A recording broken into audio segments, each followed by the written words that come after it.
Hello, dear students and dear learners. Welcome to my channel.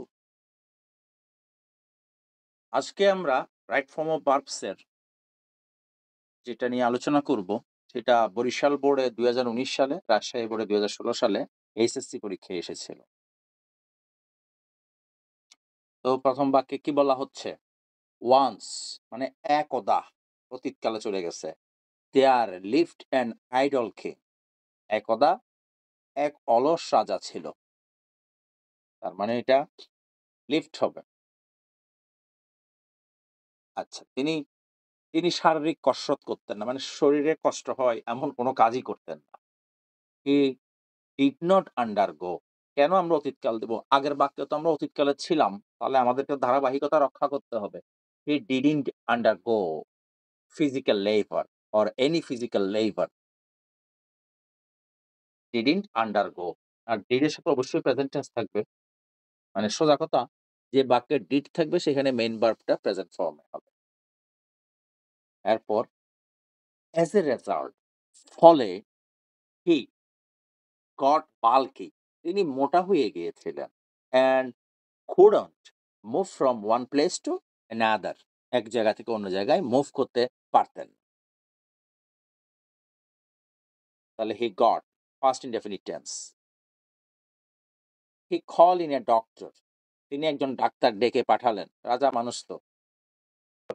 He called in a doctor, তিনি একটা doctor ডেকে পাঠালেন। অবশ্যই আমাদেরকে পাস্ট টেন্সে থাকতে হবে ধারাবাহিকতার স্বার্থে। দ্য ডক্টর, ডাক্তাররা যা হয় স্বাভাবিকভাবে। The doctor was clever and wise, চালাক ছিলেন, মানে বুদ্ধিমান ছিলেন, জ্ঞানী ছিলেন। ডাক্তাররা সচরাচর এমনই হয়। তাহলে এটা ওয়াজ হবে। আমরা ধারাবাহিকভাবে পাস্ট টেন্সে থাকবো। এরপর he didn't, didn't prescribe, didn't এর সাথে অবশ্যই প্রেজেন্ট ফর্ম হবে। Any medicine for the king, ডাক্তারকে কোনো ওষুধ দিলেন না। He asked the king to buy a club, তিনি রাজাকে বললেন একটা গদা কিনেন। And move it in the air till his hands got moisture, অর্থাৎ ঘর্মাক্ত না হওয়া পর্যন্ত উনি বললেন যে গদাটা হাতের মধ্যে রেখে বাতাসের মধ্যে ঘুরাবেন। গদা। আচ্ছা। He asked the king to buy a club and move it, আমরা এখানে প্রেজেন্ট টেন্স কেন দিচ্ছি? ওই যে টু বাই, টু মুভ, এই প্যারালাল সিস্টেমে দিচ্ছি। তিনি রাজাকে বলেছিলেন, he asked the king, okay, কি করতে? টু বাই, টু মুভ, মানে বাই করতে বললেন আর মুভ করতে বললেন। To buy a club and to move. তো আমরা এখানে আর টু দেওয়ার দরকার নাই, আগে একবার দিয়েছি বাই এর আগে।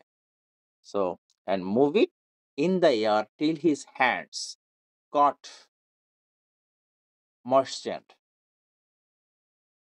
তার হাত ঘর্মাক্ত না হওয়া পর্যন্ত। The king started following the prescription, রাজা প্রেসক্রিপশনটা ফলো করা শুরু করলেন।